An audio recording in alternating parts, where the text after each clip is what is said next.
Iya, kita lanjutkan. Saya ingin minta pencerahan, Bang Haris. Kayaknya nampaknya di masyarakat di akar rumput di bawah masih juga bingung. Apa catatan Anda mengenai beberapa pasal Soal kontroversial ini? pencerahan itu ada pasalnya di KUHP penggelapan, sebaliknya. Itu Kita fokus ke nggak yang ini adil dulu juga ya. itu, Kita fokus ke yang ini nggak dulu. ada pasal pencerahan tuh nggak adil juga. Saya mau langsung aja deh Hmm, begini, 347 atau 349. Pertama itu kekuasaan umum, menghina kekuasaan umum. Kekuasaan umum itu selalu jadi perdebatan. Nah yang nafsirin, kalau orang-orang kayak kita yang kerja hukum ini udah lama, bacanya itu kan ke beberapa ahli hukum yang jago bahasa Belanda. Nah, ada sekitar, saya perhatiin tuh kalau teman-teman di kantor kerja nafsirin buku, kalau soal pidana, itu nggak lebih dari 10 buku yang orang-orang zaman dulu itu. Nah, dia menerjemahkannya berbeda-beda. Nah, jadi satu, pendefinisian kekuasaan umum itu ada juga apa? pasti ada kan, Hmm. tetapi daftarnya apa saja. Nah, itu kita mesti diskusi sama teman-teman yang jago tata negara untuk mengunci yang dibilang kekuasaan umum, lembaga negara itu apa saja, dan yang dia sah menjadi lembaga negara, ukurannya itu seperti apa. Karena ada KY yang dibunyikan di konstitusi. Ada Komnas HAM yang dia produk dari undang-undang. Ada lagi yang komisi-komisi atau badan-badan tertentu yang dia bisa lahir dari PP. Atau misalnya mana yang sampai level ad hoc, mana yang tidak. Jadi banyak betul. Belum lagi kalau bicara soal mengerjakan proyek APBN, APBD, daerah-daerah itu boleh melahirkan lagi. Jadi ini lama-lama 3/4 penduduk di negeri ini lama-lama punya keterkaitan sama lembaga negara tadi itu. Nah, itu saya mensimulasikan nanti ke depan kerumitannya akan ada sampai di sana. Yang kedua, ini soal selalu klasik, mengkritik dan menghina. Nina. Mengkritik selain dia ada soal pilihan kata, dia ada kalau pakai, ini kurang lebih nih ya, ada yang namanya konteksnya, ada yang nama kalimatnya, ada yang nama tempatnya, dengan siapa dia berdiskusi atau di forum seperti apa. Itu semua akan mempengaruhi soal muatan dari kritik tersebut. Tapi pertanyaan saya begini, kalau misalnya yang namanya martabat, itu harus atau tidak bisa atau tidak melekat pada non orang, kelembagaan, Hmm. korporasi, organisasi, kalau pakai pendekatan hukum korporasi, mau organisasi, perusahaan itu dibilangnya korporasi, jadi dua orang atau lebih. Apakah mereka punya martabat? Nah, di kalimat ini dibilangnya pakai kalimat kalimat apa namanya tindak pidana, menghina. Tetapi kan tadi penjelasannya di balik itu ada martabat. Saya nggak bilang martabat, Bang. Oke. Iya, saya nggak bilang martabat. Kehormatan. Tadi martabat yang bilang Khalid ya. Ya, Tapi yang saya Anda bilang, sampaikan adalah ada kehormatan di oke, sana, ada citra di sana. oke, kehormatan. Jadi bukan Nah, martabat. Kalau martabat lebih ke arah manusia ya. iya. Nah, mungkin ada. Cuman pertanyaan saya, kebutuhannya lembaga negara tuh apa dari KUHP? Kebutuhannya kekuasaan umum tuh apa? Contoh DPR. Sampai sebelum berangkat ke sini saya pastiin lagi, saya baca tuh undang-undang Susduk MPR, DPR dan DPD. Itu undang-undang isinya, abang apalah. Isinya itu tugas, fungsi, wewenang, hak, kewajiban dari MPR, dari DPR, dan juga dari DPD. Nah, kalau saya mau pakai tafsir, mau menafsirkan secara positivistik, di undang-undang itu nggak disebut tuh yang dibilang haknya DPR harus dihormati, nggak ada tuh. Begitu lah Bang ya, kalau ini saya kontra, biar abang nanti agak ngamuk dikit lah. Ya. Nah tapi dari undang-undang itu nggak ada. Tapi menariknya di undang-undang Susduk MPR, DPR sama DPD, itu ada mahkamah kehormatan, betul nggak? Hmm. Tapi mahkamah kehormatan menariknya, dia ngeritik ke dalam, bukan keluar. Nah, apakah boleh atau bisakah terjadi tindak pidana terhadap DPR? Bisa. Ngebom DPR, ngerusak fasilitasnya, itu tindak pidana terhadap DPR. Atau misalnya kalau mau lebih gila lagi nih bahasanya, yang mengganggu jalan dan fungsi dari si DPR. Nah, itu poin saya. Poin saya berikutnya lagi begini, saya mau belain masyarakat.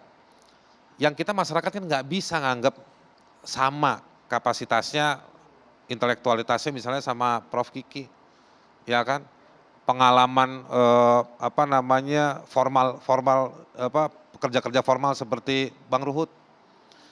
Atau misalnya nggak semua mahasiswa bisa pakai jaket kuning ataupun jaket hijau muda. Tapi setiap orang yang tidak dapat kesempatan seperti orang-orang yang terhormat di sini, mereka berpotensi untuk dapat hasil yang tidak memuaskan atau bahkan buruk dari orang-orang yang menyalahgunakan kekuasaan di balik kekuasaan umum atau lembaga-lembaga tadi. Itu harus jelas dulu ya. Sampai di situ, karena kapasitas mereka berbeda, kesempatan mereka berbeda, konteks mereka berbeda, forum mereka berbeda, nggak diundang ke catatan demokrasi. Seketika mereka harus berhadapan dengan kebijakan, produk, tindakan dari pejabat negara di lapangan yang merugikan, atau dia menganggap itu merugikan, dia berekspresi. Pasalnya nambah. Udah dituduh melakukan tindak pidana, dia ngomong isi celana dalam atau selangkangan. Seketika kena lagi pasal. Karena kapasitas intelektualnya, Berbeda. kapasitas psikologisnya kan kesian. Nah maksud saya, benar tadi Bang Ruhut bilang, beberapa profesor, orang yang nulis buku, yang kita baca juga bilang, nggak cuma teksnya aja yang baik atau benar, atau nggak benar, tapi juga penegak hukumnya, kualitasnya. Lalu ada yang namanya budaya hukumnya, ya kan? Lalu ada lagi yang namanya diskursus hukumnya. Nah ini semua, ini akan mempengaruhi. Jadi memang sebetulnya ya, saya sih menduga dirubah apapun pasalnya pasti ada kelemahan. Cuman sekarang masalahnya kemudian, proses ini harus juga mengedukasi publik sampai ke tingkatan yang lebih rendah. Intinya Bukan jangan hanya asal tindak ya Bang Haris ya. jangan asal Oknum-oknum ngerumusin ini. dulu dong. Oke. Karena Saya pikir sih bukan demikian ya. Artinya gini, kita sudah melewati serangkaian proses legislasi sampai penghalusan, dekolonisasi, demokratisasi. Pasal 207 ini yang sumber asal pasalnya, itu kan awalnya memang kan delik biasa. Nah kita formulasikan ini sebagai delik aduan tadi kan untuk menghormati lembaga tersebut, untuk menjaga citranya. Persoalan memang ada perilaku oknum yang memang merusak citra tersebut, itu memang dua hal yang berbeda. Dan tadi saya sudah sampaikan juga di sela-sela acara kan. Kalau memang yang disampaikan itu fakta, kalau yang disampaikan itu untuk membela diri atau untuk kepentingan umum, berupa aksi unjuk rasa, kritik sekeras-kerasnya. Kalau memang kinerja lembaga tersebut sedang Pak Albert buruk, bisa nggak sambil ada lihat masalah itu. Kritik sekeras-kerasnya, tapi kalau kemudian kritiknya bentuknya seperti ini, Nah, DPR, Dewan oke. Penipu Rakyat, ini Ini termasuk nggak- Ini kayak contoh, gini. kita Ini simulasi ya. nggak menghina. Kita simulasi. Ini nggak Atau menghina kritik ini. ini. Iya, Iya. kita simulasikan Langsung saja, sekarang. Bang. Iya. Kita simulasikan. Kalau secara formil, ya secara formil, ini jelas penghinaan. Saya dengan tegas Ini katakan. penghinaan Dari mana, Bang? Sebentar dulu, saya jelasin dulu. Dari Sabar, mana? Bang. Ini jelas penghinaan. Tetapi tidak akan pernah ada proses hukum, ya, tanpa ada pengaduan dari DPR. Tapi kan artinya masuk, jika kemudian ada yang tersinggung, Enggak. ada yang melaporkan, Makanya itu bisa gini, ditindak, Bos Bang. Pak Albert, Sekarang ini gini. yang dibilang menghina yang mana? Nah, sekarang begini, kan DPR itu kan dipilih, ya kan, secara konstitusional, Iya. ya kan. Anggota DPR maksud saya, dipilih mewakili daerah pilihannya masing-masing. Kalau DPR yang mempunyai kekuasaan untuk tiga ya Bang ya, ada fungsi legislasi, ada fungsi pengawasan, ada fungsi budgeting, dikatakan menipu rakyat, bubar negara ini Mas. Enggak, yang bilang menghina mereka yang mana nih? Nah ini Dewan Penipu Rakyat kan. Ya kalau Kata dia diksi dia yang bikin begitu singkatan emang nggak itu. boleh. Oke, penipu. Loh, sekarang gini, Bang Haris, penipu lembaga, katanya, sebentar saya bilang. Enggak, berarti Mana dia, mungkin nah lembaga ini yang- dia yang repot. Gini, Kalau gini. orang yang sosialisasi RUU-nya, Bukan. membuat penafsiran Enggak, bahwa ini itu kan terhadap pendapat si institusi, pendapat saya repot. kalau misalnya gini. Subjektif dong artinya, Loh, Bang. makanya gini, setiap penghinaan di belahan bumi manapun sifatnya subjektif. Oleh karena itulah tim perumus merumuskan ini ya satu sebagai delik aduan. Ya kan? Nggak bisa, nggak bisa gini Pak Albert. Gini saya Kalau jelasin sama misalkan- Anda nggak bisa menerapkan ini secara subjektif. Itu Anda cara berpikir Anda sangat totalitarian. Saya jelasin, ya. Kenapa? Dia subjektif pada korban boleh, tapi kalau mensubjektifkan pada kekuasaan, yang nanti dia laporkan formilnya dengan menggunakan fasilitas kekuasaan, itu ciri-ciri totalitarian. Tidak boleh ada yang lain yang eksis selain dirinya. Nah. Anda itu orang sipil, Nah, makanya saya jawab. jangan Anda berkontribusi pada penciptaan negara ini, pada sikap praktek yang sebetulnya menciptakan kekacauan nanti. Nah, makanya begini saya jawab. Indonesia sudah meratifikasi ICCPR. Ya. Nggak bakal berlaku Nggak, kalau ada pasal kayak begini. Tunggu dulu sebentar. Belum selesai penjelasan saya, Bang. Kita tuntaskan dulu, Bang Haris. Iya. Kita bebas kok berekspresi, berpendapat, dan lain sebagainya. Ya, habis berekspresi ditangkap.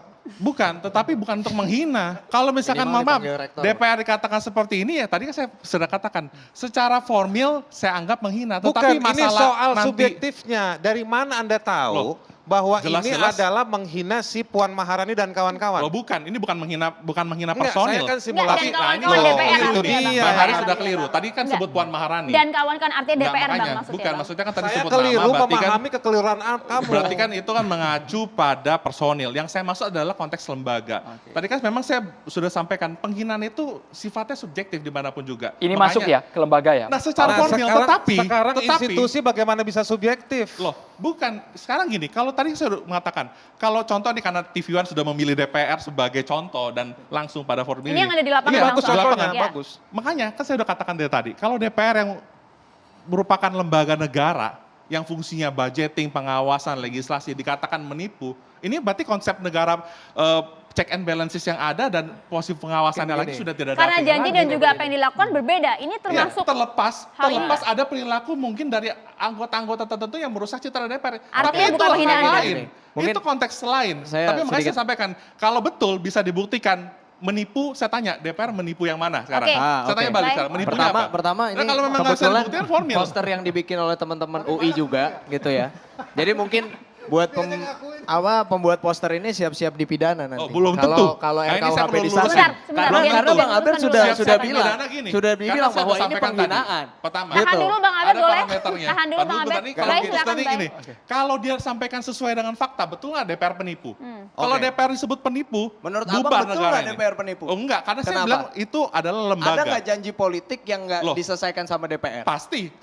Kalau misalkan bilang janji politik, presiden manapun juga pasti ada yang mengatakan Oke. demikian. Tetapi gini, Berarti dia menipu rakyat loh nggak? bukan, konteksnya bukan begitu. Menipu itu dalam konteks apa dulu? Iya. Nggak bisa begitu. Oke. Iya, Mas Ali cara mungkin begini. ingin menambahkan Pak Albert Yang sebelum ke Pak bahaya Albert gini Bang dari Albert, UGM. tadi sempat disebut bahwa fungsinya LAP tadi ya, legislasi anggaran pengawasan. Nggak mungkin dong DPR menipu lah. Absolutisme ini ya maksudnya pengukuhan DPR maupun lembaga negara lainnya bahwa nggak mungkin salah, nggak mungkin dong nggak pantas dikritik gitu. Nah, Loh, makanya ini beda. Kritik kan beda. Kalau bunyinya begini, gini. DPR misalkan kinerja legislasinya itu buruk, itu bukan menghina. Lah. Anda itu sedang membela institusi dengan pendekatan kertas, apa yang ditulis di atas kertas. Kritik itu yang kemudian saya mengakui bahwa banyak orang yang menggunakan kata-kata yang kasar dan itu masuk penghinaan misalnya. Karena ada praktek menjalankan tadi tuh kalau pakai pendekatan undang-undang susduk MPR, DPR sama DPD, itu mereka nggak jalankan. Gitu. Nah, jadi prakteknya ngelihat hukum itu bukan sekedar apa yang ditulis. Hukum itu juga apa yang dipraktekkan dong. Sekarang kita kan sedang merumuskan norma. Kalau bicara tentang perumusan norma dalam satu undang-undang, maka penafsiran pertama harus dari sisi Tapi gramatikalnya ini dulu. yang anggota DPR saja hanya senyum kok. Tidak merasa terhina kan? Betul. Bang Ruhut? terhina Sekarang nggak begini. Bang lembaganya Akan kalau ngeliat postingan kalau ini, Anda masih Bang menjadi Ruhut, anggota DPR? Memang sudah biasa poster-poster Mikrofonnya seperti boleh, ini. Bang Ruhut? Kalau nggak merasa, kenapa merasa terhina? dia. Saya itu aja. Berarti kalau Karena menurut Bang Ruhut Harusnya ini bukan pendekatannya bukan mati rasa penghinaan. enggak. Kalau saya nggak merasa, tapi kalau dia merasa dia penipu, ya mungkin tersinggung. Saya bukan penipu kok. Tapi termasuk dalam penghinaan nggak ini Bang Ruhut? Ya bisa. Berarti Bisa kalau juga. merasa penipu benar penipu dong, Bang. Ah? Kalau merasa penipu berarti benar penipu Gelisah, dong. gelisah. Gelisah Bang karena Albert, dia kalau benar begini, gitu seorang penipu. Siapa yang Enggak. kemudian? Ah, Silakan Bang Ruhut. Jujur aja, kalau dia memang penipu, merasa gelisah. penipu, ya dia penipu. Kalau saya merasa bukan penipu, ya nggak penipu dong. Gimana sih kamu? Berarti nggak merasa terhina, Bang ya? Kalau saya nggak merasa terhina. Loh, karena sekali saya lagi, bukan penipu. pemidanaan itu bukan soal rasa loh. Ya. Pembinaan itu harus ada dampaknya, betul nggak? dampak kerugian material makanya sama gini. imaterial. Iya, Makanya itu. tadi saya jelasin cuma terpotong kan. Penghinaan itu kan perasaan. Kalau saya melihat dari luar, ini saya menganggap ini penghina. Tapi kalau DPR yang nggak merasa terhina dan tidak melakukan upaya hukum, tidak akan ada Nah, proses hukum. sekaligus juga begini, logika cara berpikirnya juga jangan salah.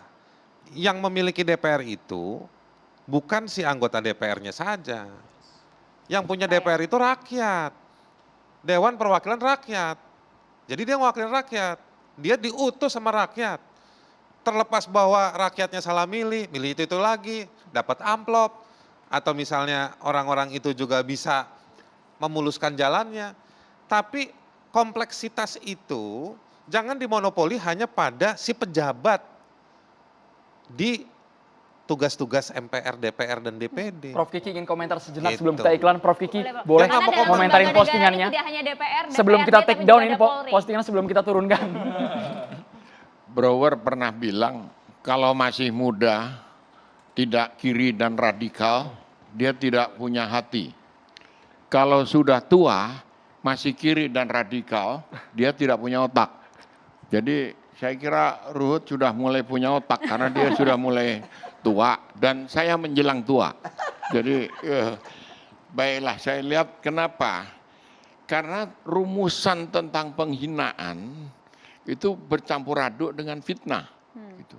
Ini yang jadi problem. Karena kata-kata itu kan saya ingat pada masa Gus Dur itu ada meme itu gambar babi, lalu fotonya Gus Dur ditaruh, lalu dikasih ke Gus Dur, semua ketakutan, takut beliau marah. Dia ketawa. Nah, kenapa? Lah saya memang gemuk seperti babi. Lalu dibuat jokes itu semua. Ini respon yang sangat berbeda dengan ketika SBY digambar dengan kerbau itu. Nah, yang satu pada kasus yang mirip, yang satu dianggap penghinaan, yang satu dianggap joke saja, lelucon gitu. Nah, kalau penghinaan itu bagi saya adalah hal yang ada faktanya, tetapi diplesetkan, dilebih-lebihkan. Tapi kalau fitnah itu tidak ada faktanya. Ini kalau bagi saya fitnah ya pidana harus. Nah, sekarang pertanyaannya, ini kalau kasus ini kan kasus belerot ini dari dulu karena adopsi dari pasal-pasal yang disebut Atsai-Artikelen dulu. Dari masa Belanda itu ada Atsai-Artikelen yang memang untuk melindungi kekuasaan negara, kekuasaan ratu pada masa itu kan gitu. Nah, ketika diadopsi dalam KUHP lalu menjadi pasal-pasal yang represif, kebetulan atau secara sengaja dimanfaatkan oleh sebuah rezim yang represif. Nah, yang saya baca sekarang konteks sudah sangat jauh berubah. Konteks sudah sangat jauh berubah. Saya hidup kosmopolitan, sudah cukup wise, artinya udah cukup tua, hidup dari obat saya. Dan obat itu tidak mungkin ada kalau saya tidak punya teman. Teman membuahkan obat, obat membuahkan saya bisa melangsungkan hidup sampai sekarang. Artinya apa? Yang saya lihat di negara-negara demokrasi dimanapun melihat Indonesia itu batas-batas antara demokrasi liberal dalam tanda petik dengan anarkisme itu sangat tipis. Kami pernah ada almarhum teman tentara kolonel yang pada masa tahun 98 kita tanya, menurut kamu demokrasi itu apa? Dia bilang demokrasi itu saya dengan teman-teman, demokrasi itu kita boleh berbuat suka-suka. Lu boleh teriak apa saja, boleh maki-maki, boleh ngomong apa saja, dan gue boleh berbuat apa Prof. saja. Kiki, kenyataan di lapangan banyak mahasiswa yang terkena aparatus represif dari Nah, dia aparat. bilang, Sesaat dia lagi bilang, Prof. Kiki ditanggapi. Kita harus jeda, mohon demokrasi maaf, Prof. bagi Kiki. gua- Hanya di catatan demokrasi pemirsa.